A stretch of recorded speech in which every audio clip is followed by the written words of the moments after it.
Want to perfect your beauty skills? Look no further. URSM candidate Julian Rolox Jr. presents to you the opportunity to attend a free makeup class where you will learn the basics of makeup application with the young professional Miss Michaela Peterson. Spaces are limited. To join, register on October 14, 2023 from 10 a.m. to 4 p.m. at Julian Rolox Jr. headquarters on Arch Road in Sucker Garden. A goodie bag with supplies along with a certificate of completion will be presented at the end of the class. To participate, you must be 18 years or older and provide a valid form of identification. For more information, please contact 1721-588-1216. We encourage and empower young entrepreneurs. My name is Julian Roloff Jr. and I endorse this message.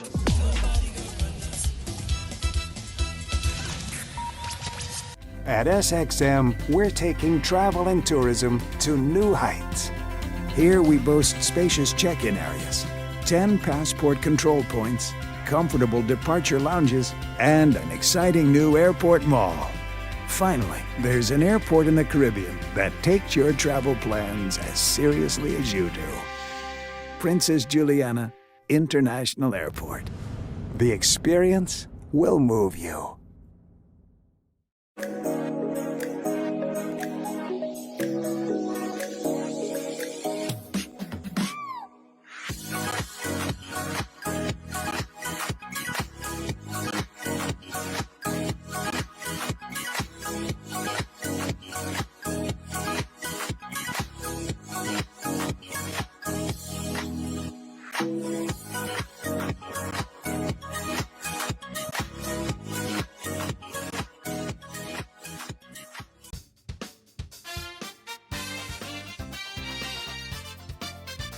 Welcome to the Late Night Show. Hope everything is okay. Hope everything is all right. I'm your legal host, Andrew Dick.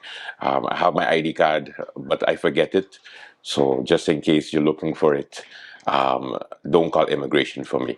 But in any case, we have a good show for you today. Of course, we are back from a little break, but we're here. Don't worry, everything is fine.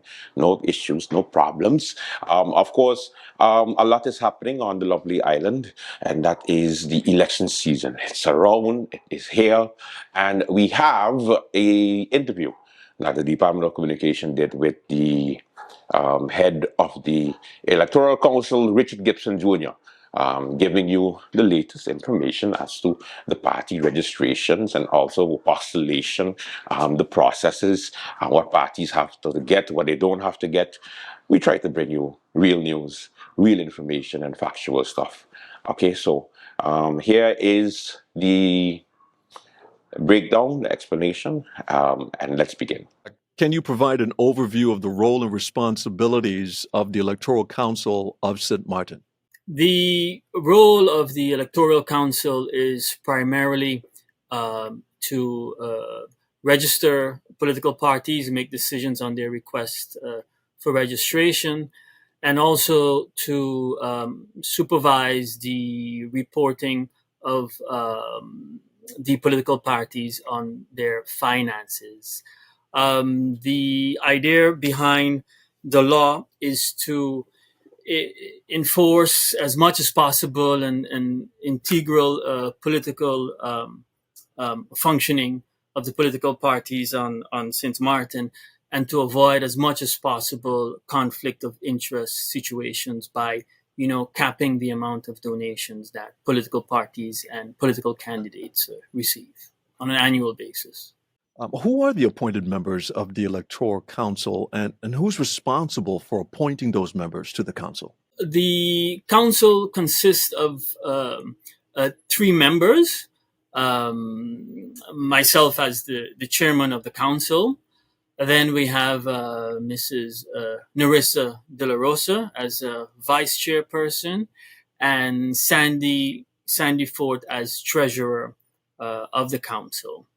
In addition, we also have 2 substitute members, Yvette Franca and Mr.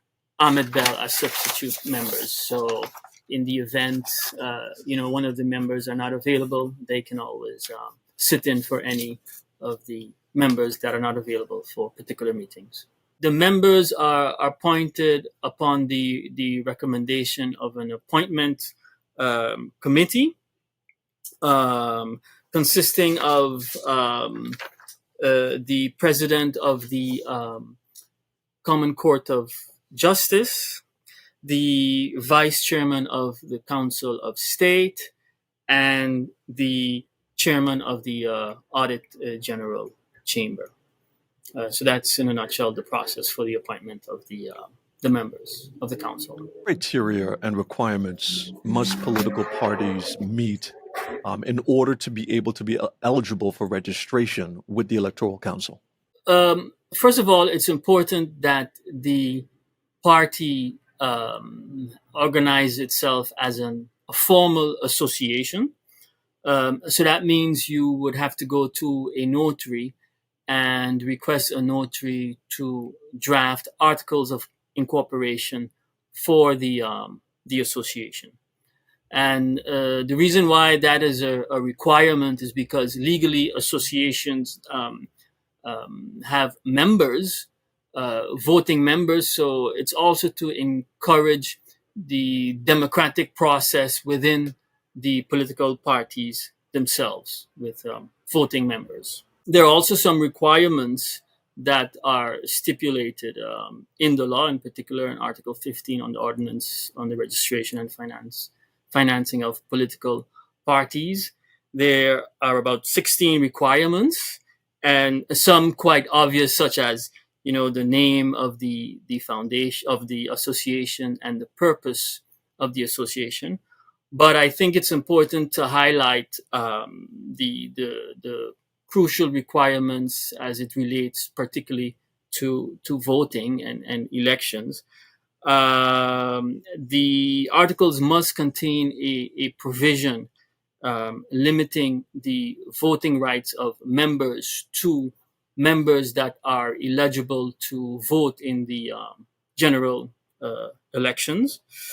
Also, an important requirement that must be incorporated in the articles of incorporation of the political party is the requirement to publish their manifestos prior to the election. So that has to be incorporated in the articles of incorporation.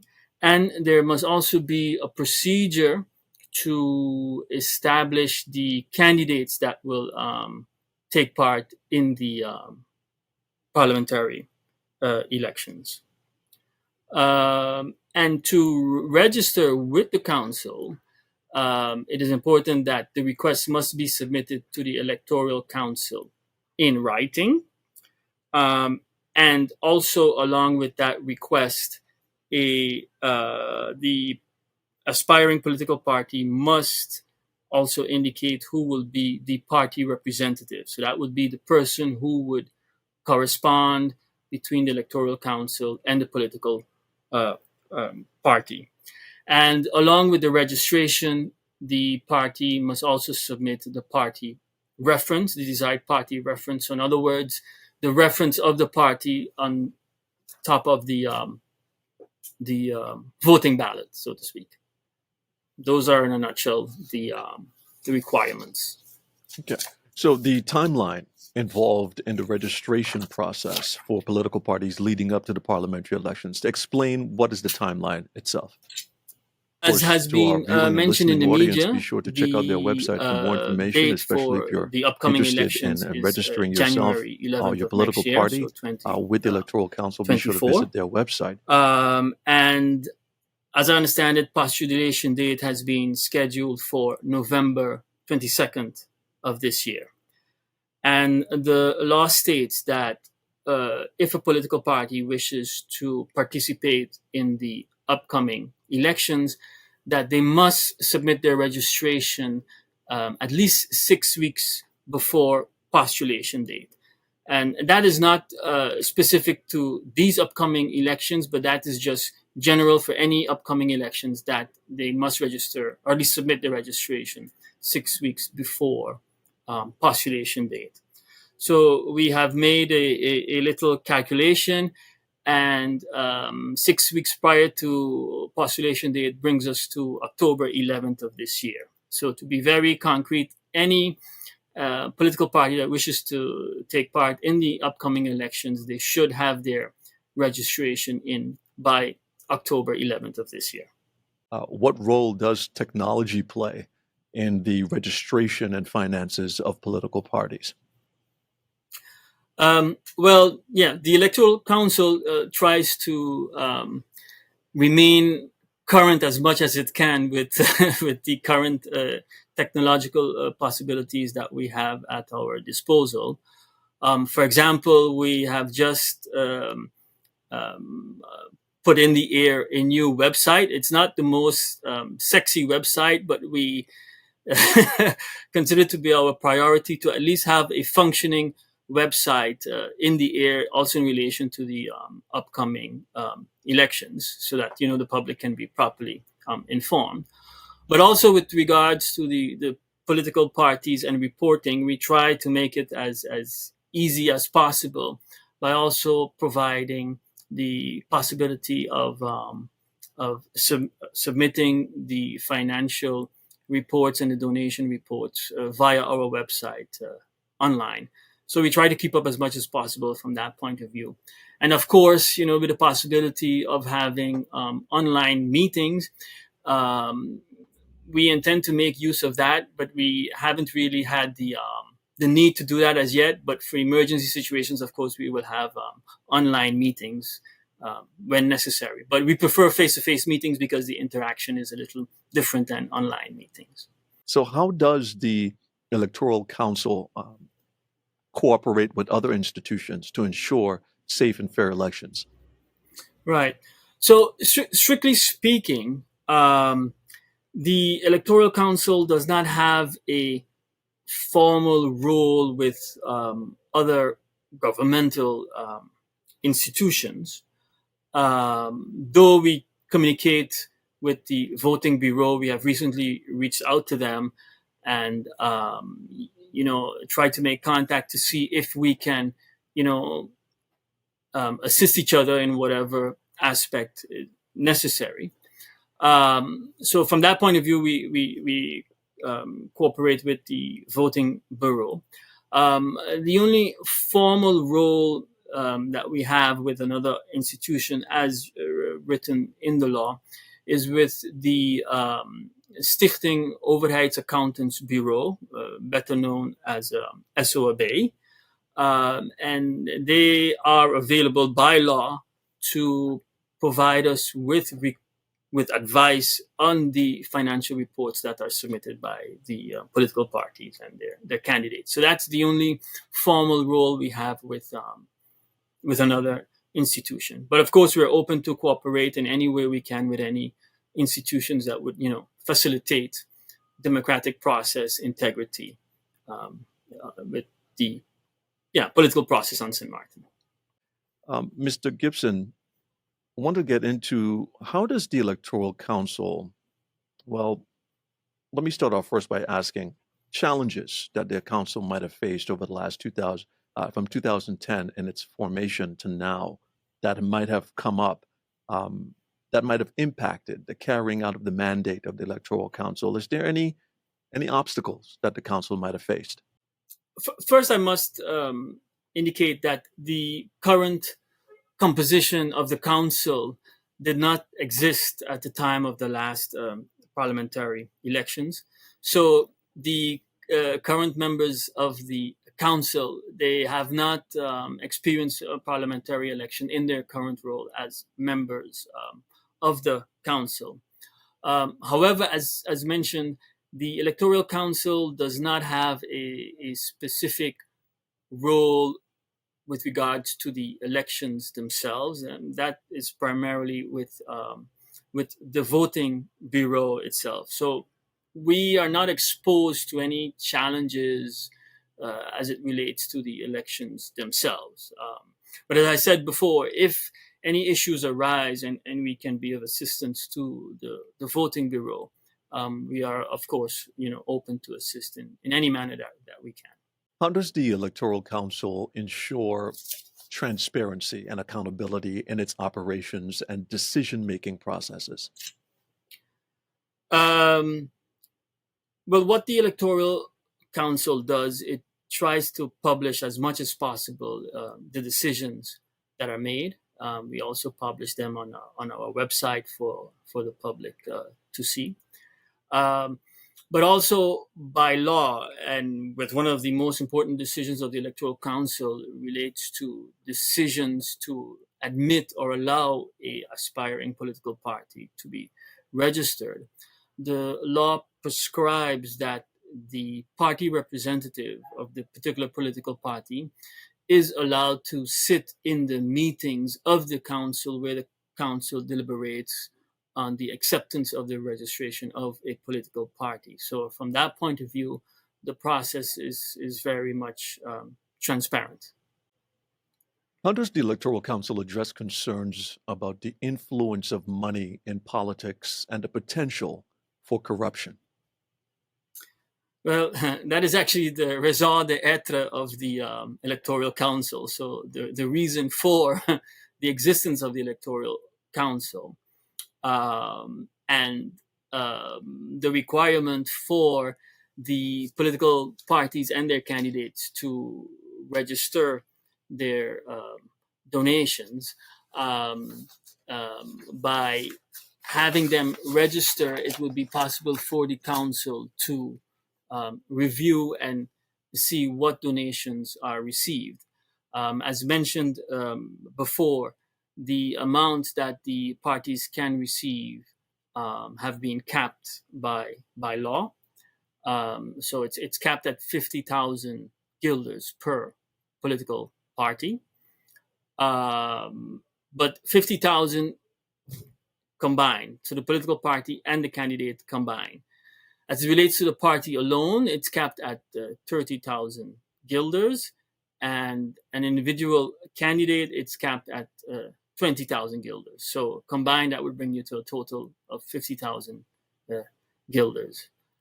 So it's via the registration process that the council tries to limit the influence of money in the political process, and that is to avoid conflict of interest situations, because if a party or a candidate receives significant amounts from a particular donor, the party or the candidate could feel indebted to that donor and influence also maybe possible MPs in their voting behavior. So, that's why it's capped as much as possible. Mr. Gibson, can you provide examples of successful enforcement actions or initiatives taken by the Electoral Council to promote integrity and transparency in the registration and financial processes of political parties? Current composition of the council as it is now, we have not reached to the point or escalation in situations where we would have to implement enforcement measures. We are still currently in the phase of reviewing the reports that candidates and the political parties have submitted thus far. And on the basis of what has been submitted thus far, of course, we will review, and if any of the reporting is incomplete or improper, before falling back to enforcement measures, we will, of course, inform them and encourage them to supplement and correct their reporting before we resort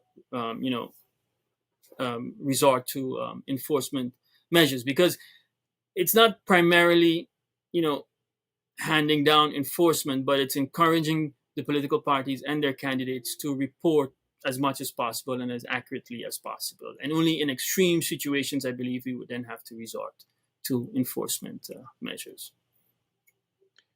What steps are taken by the Electoral Council to educate political parties and their members about the registration and financial requirements for parliamentary elections? We know you mentioned the website, but are there any other undertakings that the Electoral Council take?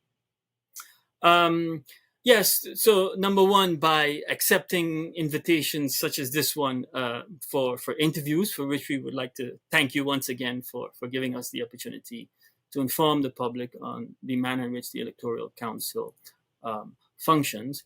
But we do so as well as via our Facebook. We have a Facebook account as well. So there we hope to reach a broader segment of the public. And our offices are open from 9 to 4, Monday through Friday. And Mr.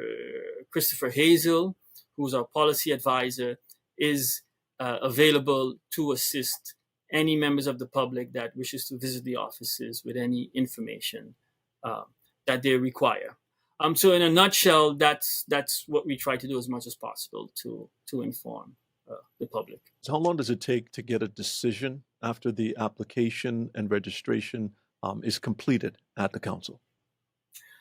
Right. So once a political party has submitted its application, the law prescribes that the council must make a decision within 3 weeks after the application has been submitted. So it's a fairly short period of time from which you will get a reaction from the Electoral Council.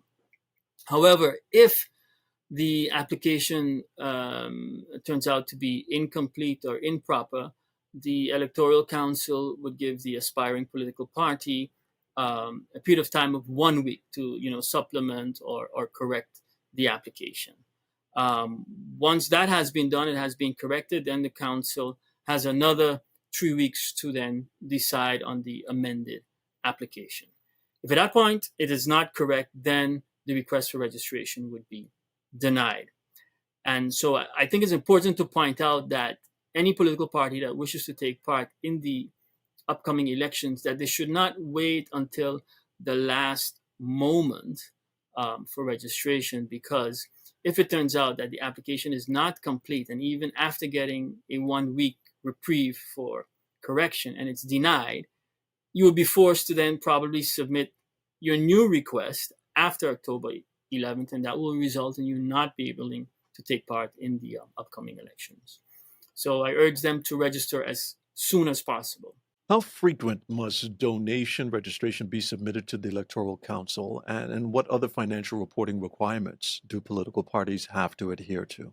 The parties have to report on a yearly basis, once a year. Prior to the 1st of February, they have to submit their donations.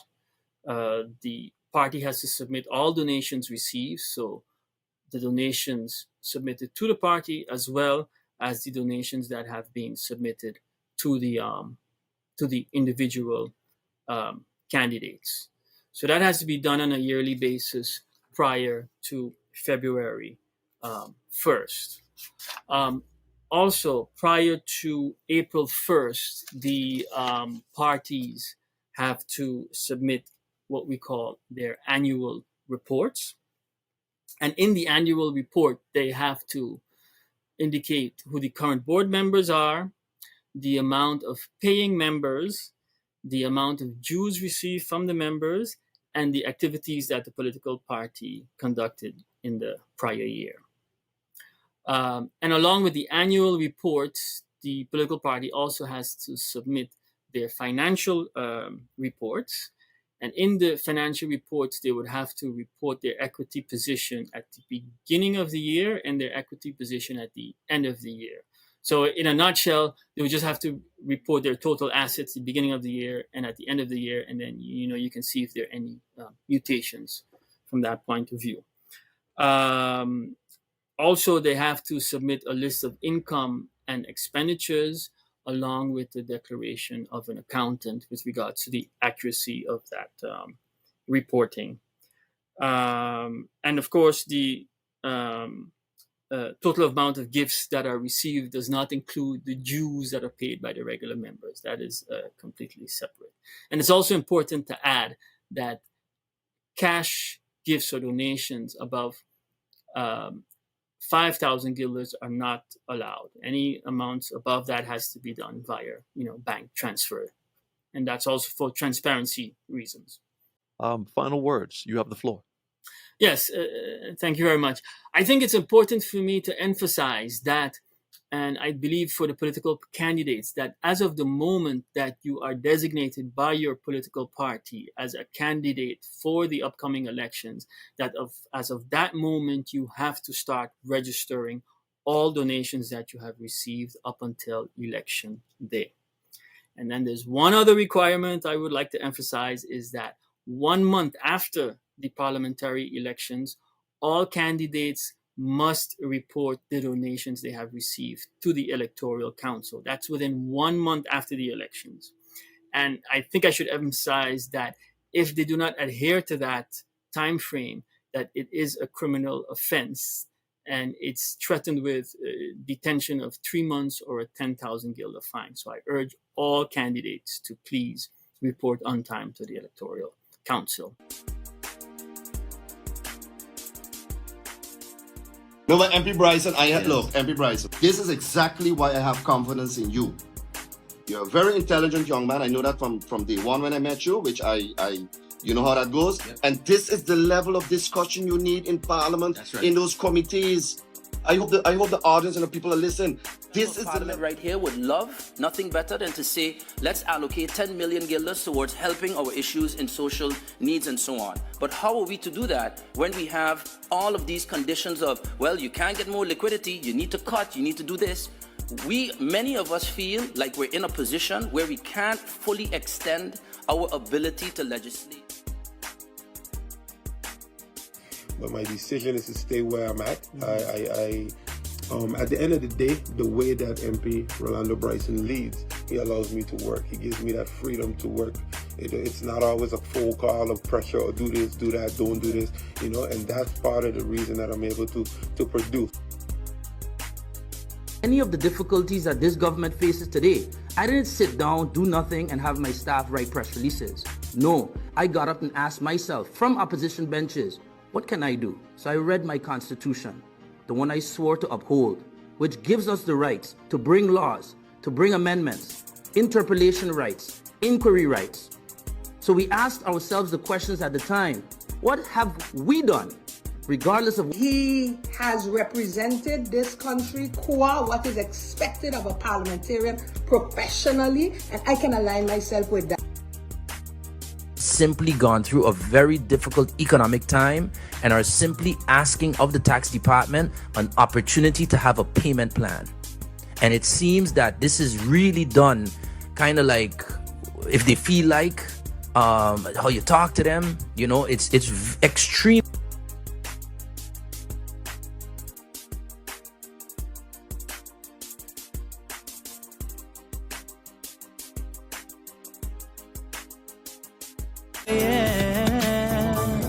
St. Martin, we probably go far, and we know, search for a sign of a change, a chino. You know it got days when you feel like a zero. I woke up this morning, but feel like Mark Mingo. Tomorrow be a better day. Respect is the key, education gon' matter, so don't you try to run away. St. Martin, the place where the food is good, the people is good, the music is good. We living like we on a rose. They're trying to take us down, but I'm thinking could they really do? Misunderstood. Oh Lord, help us protect ourselves, help us look in ourselves. We're searching for what they call the fire that's in ourselves. I just want to see the best for my motherland. I just want the whole world here to understand that we came from the bottom of the sewer, now we heading way up, high up unto Wonderland. Opportunity is yours, so make it happen. Take an action, change. Some of them even say it's the guns on one coco, so they won't let me play, and they blaming polio. Who they think they could fool? All we know they better do fast. Polio or no polio, man we won, we must. Mama when they hear, they go get the carnival. Oh, all masqueraders on heat. Well they didn't care if it was official, but they start turning peace on the street. And they start to jump around, yeah. And they start to tumble down, yeah. And they fall down on the ground, yeah. If they see how they came. But what was so comical in the midst of bacchanal? Rain comes and wash out Martin Day. Who they think they could fool? All we know they better do fast. Polio or no polio, man we won, we must. Mama when they hear, they go get the carnival. Oh, all masquerade.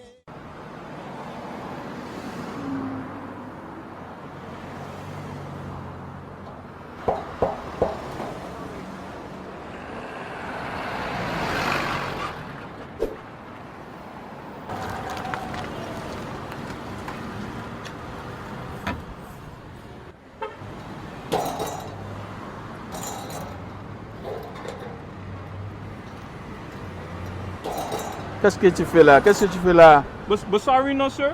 They got this game tonight and I can't miss it. Me and my boy, we gotta watch the game, you know. So I bringing this in. You check? Alright, let me watch your leg. Watch your leg. Sir, sorry. Why so difficult?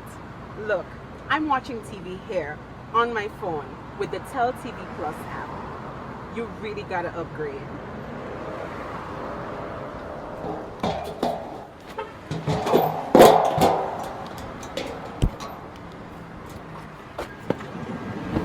Okay, so miss, tell me about the Tel TV Plus. I hear about this. Okay, so once you apply for Tel TV Plus, you can enjoy it anytime on the go. Anytime? Anytime. On the go? On the go. You simply download the app, log into your account at any time, sit back and enjoy.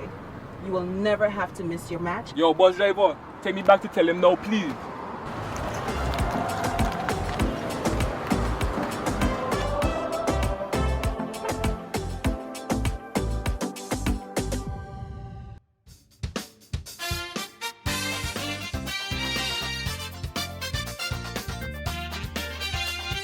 Here is some candidate, Julian Rollins. Julian, tell us a little bit about the event that you're having. Welcome back to the late night. No, welcome to you, Andrew. Welcome to you. Thank you for coming back again, once again by the headquarters. The headquarters. Yeah. As you know, Andrew, I'm campaigning basically on hand. You know how I do my thing. Basically on the ground, showing people, you know, empowering basically the people and basically learning them, giving them the opportunities that they're not getting. You know, like I started with a computer class, as you know, and now we're gonna do it's a workshop. It's a makeup workshop, you know, for our young ladies and all ages is, especially young folks, but all ages are always welcome. And now, why a makeup workshop? Because this is so unorthodox for politicians. Well, it's a workshop that a lot of people want to learn, and it's a very expensive workshop. Usually, they charge maybe even $150 to do it. So, like I say, it's giving the opportunity to show people, and of course, they have to continue working on it after. And of course, you have the young lady here. They can always reach out to her, and she will assist. You know, it's a part of our business. All right, let's talk to the expert. Good evening to you, and please introduce yourself. Good night. My name is Michaela Peterson, and I'll be the one that is hosting the makeup event. I'll be the one teaching the girls a basic makeup step, a everyday go to work, outing kind of look. Not everyone have the experience, so this would be a great opportunity to come to the workshop, get the skills, and keep practicing, and you can be slayed.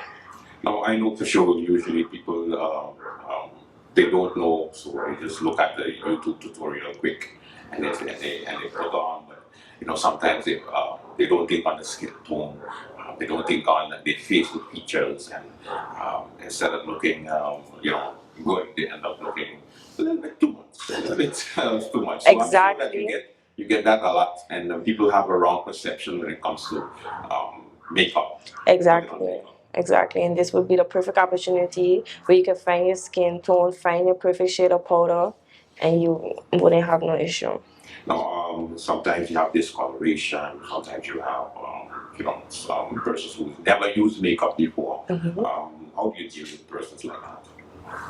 Just have patience with them and go step by step. Okay. Yeah. What time does the workshop start? Well, Andrew, let me chime in. We the registration is on 14th of October. It's on it's from 10 to 4. Ticket registration, and the week after, once we get all the registrations in, we plan classes. So we will have group of 5s right here in the container, and we will do 5. And like I say, you know, like she was stating, it's like you learn that, but of course you could carry it to another level.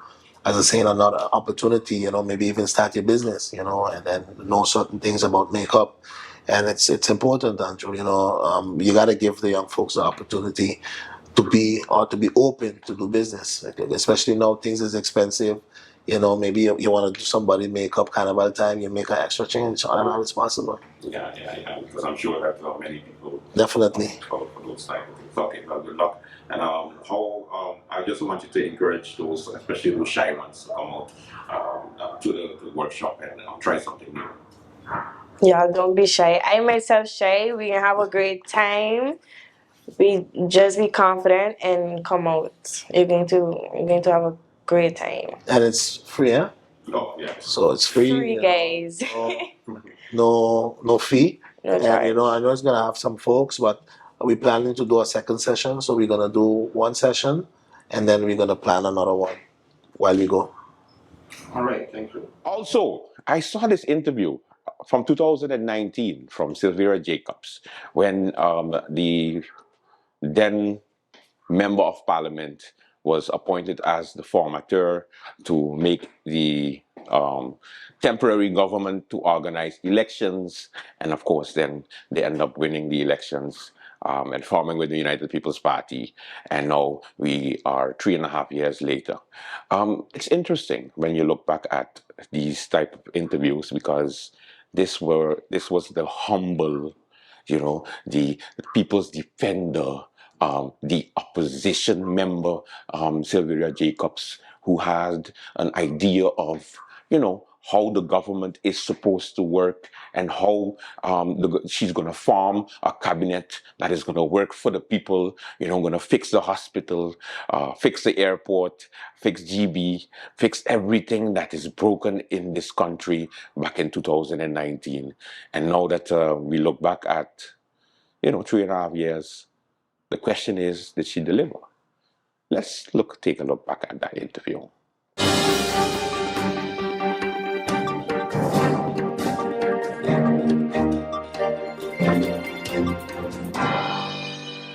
It was my pleasure to finally receive the appointment or the assignment from His Excellency Governor Holliday to form the next government, what we call here the formateur. It is my first time in this function. However, as with every function that I've taken on, I do it 100%. So after many discussions within the coalition and with His Excellency himself, who had consulted with various stakeholders, we agreed upon several things which came forth in the governor's press release, which I don't need to go into. But basically that we would continue to work on and finalize the CFATF laws, that we would definitely finalize the elections that had been brought forward, as well as Budget 2020, and not forgetting, of course, that very heavily discussed situation with the airport. As many will understand, we as the opposition have been since last year calling for government to do much for the airport of St. Martin being the hub and the economic hub for this country. Without that, we cannot assure that we get the stayover visitors that we need and to keep the economy running. And we were very disillusioned with the way that it was being handled, even with the recent developments and the financing that was disclosed. That was an option. We were very, very concerned about that. That does not mean to say that we're going to be able to go in there and in a short term turn back the hands of time. What the governor wanted to assure, and I believe all stakeholders wanted to assure, that continuity would be possible. And so seeing the latest news that certain things had already been signed off on or to be signed off on, finalized to the extent that the airport could start its rehabilitation, that remains a priority for us, and we will definitely see that through. Of course, having the preclearance is still not off the table for us, and if we have to figure out other financing for that, we will. Continuing to have a collaborative and respectful relationship with our partners is also a priority for this government. That does not mean that we will not honor old agreements. That means that we will sit at the table as adults, as responsible persons standing for the people of St. Martin, and make sure that the people's rights are first and foremost. So any fear-mongering that is being touted out there because, okay, an election is around the corner and I want to be heard, we want to dispel all of that. that I did not come out last week and talk about this because the formation of a government is a serious thing, and I'm not going to play politics with it. And when statements are made that want to sway the public to think differently, then I beg to differ, and I do have to say something. But I took my time and gathered my thoughts and made sure I was not making an emotional statement. I made a statement as a leader of my party, as the leader of this coalition, being the largest party in the coalition, and as a leader of St. Martin. I have worked very diligently in every function that I've held, whether I was a teacher, right up to a minister and a member of parliament, and I will continue to do so. So I wanted to just let the public be rest assured that their hardworking servant, Ms. Silveria Jacobs, will continue to work hard for them.